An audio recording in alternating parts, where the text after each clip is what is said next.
সেটা মাননীয় বিচারপতি হরিশ ট্যান্ডন এবং রবীন্দ্রনাথ সামন্তের বেঞ্চে তারা বলেছে যে ট্রাইব্যুনাল যে রায় দিয়েছে সেই রায়ের সম্পূর্ণতা আছে, এর বিরুদ্ধে যে আপনারা রিভিউ পিটিশন করছেন সেটা আমরা খারিজ করে দিচ্ছি, অর্থাৎ রিভিউ পিটিশন গ্র্যান্ড হয়নি, সেইটা বিরুদ্ধেই তারা সুপ্রিম কোর্টে গেছে, এসএলপি দায়ের করেছে। SLP means special leave petition, সেখানে একটা সিনোসিস দিতে হয়।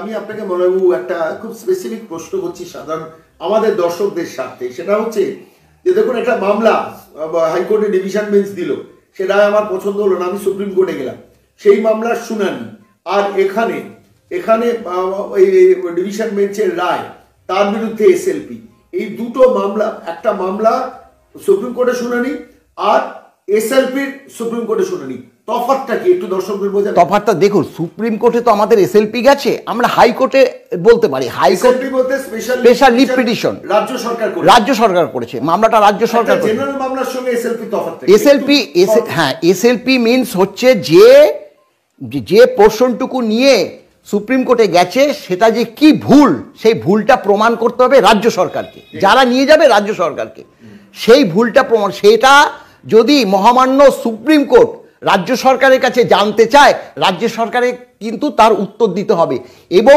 তার এক্সটেন্সিভ হিয়ারিং চেয়েছিল, কিন্তু সেই এক্সটেন্সিভ মানে বিস্তৃত হিয়ারিংটা মানে ভুলের পরিপ্রেক্ষিত যে রায়টা, সেই রায়টা বিশ্লেষণ করার জন্য, কিন্তু সেটাও সুপ্রিম কোর্ট এখনো পর্যন্ত করে উঠতে পারেনি।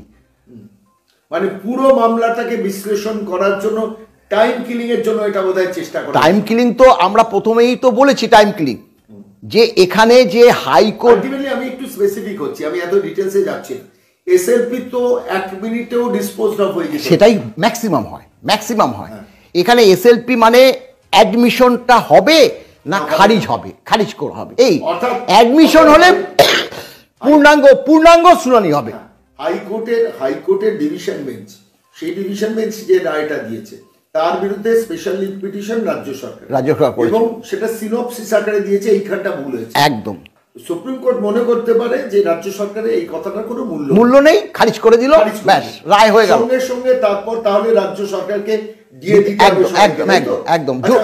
যদি অ্যাডমিশন হয়, আরেকটু বলিনি, যদি অ্যাডমিশন হয় তখন পূর্ণাঙ্গ শুনানিটা হবে, সেই চেষ্টাটা অনুসিন্ধিরা করবেন। এবং আমি আপনাকে একটা কথা বলি, আমি আপনাকে একটু স্পেসিফিক বলি, আমি একটা নবান্নের সূত্র ধরে খবর পেয়েছিলাম যে এই মামলাটা লড়ার জন্য আলটিমেটলি এই স্যাট থেকে শুরু করে সুপ্রিম কোর্ট পর্যন্ত যাওয়া প্রায় 32 কোটি টাকা রাজ্য সরকারের ভাড়া থেকে গেছে। পরবর্তীকালে একজন উচ্চতম পদে চাকরি করেন, তিনি সরকারি চাকরিজীবী এখনো, তিনি আমাকে বলছেন সরকারের তথ্যটা ভুল, প্রায় 280-85 কোটি টাকার উপর রাজ্য সরকারের আইনি খরচা গলে গেছে। মানে আমি বলছি এত বড় অর্থ সম্পদ দিয়ে রাজ্য সরকার লড়াইটা করছে, সেখানে আপনারা মানে ফেডারেশনের থেকে এই শক্তি কিভাবে রাষ্ট্র শক্তির বিরুদ্ধে লড়বেন? দেখুন, আমরা যাতে ক্ষান্ত দিই, অর্থাৎ মামলা থেকে সরে আসি, রাজ্য সরকার সেই দিকেই দৃষ্টি দিয়েছে। একটা স্পেসিফিক প্রশ্ন, যে যারা রিটায়ার্ড কর্মচারী, তার যদি মামলা এসএলপি ডিসমিসড হয়, রিটায়ার্ড কর্মচারী তারাও সব একদম 2009 থেকে 1 জুলাই 2009 থেকে আপ টু 1 জানুয়ারি 2019 পর্যন্ত এই যে ব্যাকলগ, সেই ব্যাকলগ ক্যালকুলেশন করে যে বকেয়া হবে সেই বকেয়াটা অবসরপ্রাপ্ত। আরেকটা স্পেসিফিক প্রশ্ন, স্কুলের শিক্ষক, পৌরসভা, পঞ্চায়েত, জেলা পরিষদ, এসডিও, ডিএমএন অফিসে যারা কর্মচারী, এদের ক্ষেত্রেও কি ইডিএর এফেক্টটা পড়তে পারে? দেখুন, এই ক্ষেত্রে ব্যাপারটা হচ্ছে আমরা খোদ সরকারি কর্মচারী মামলাটা করেছি, আমাদের আইনজীবীরা যেহেতু বলছে, এবং আমরা all India consumer price index অনুসারে দিয়ে দিতে হবে সেইটাই বলা আছে।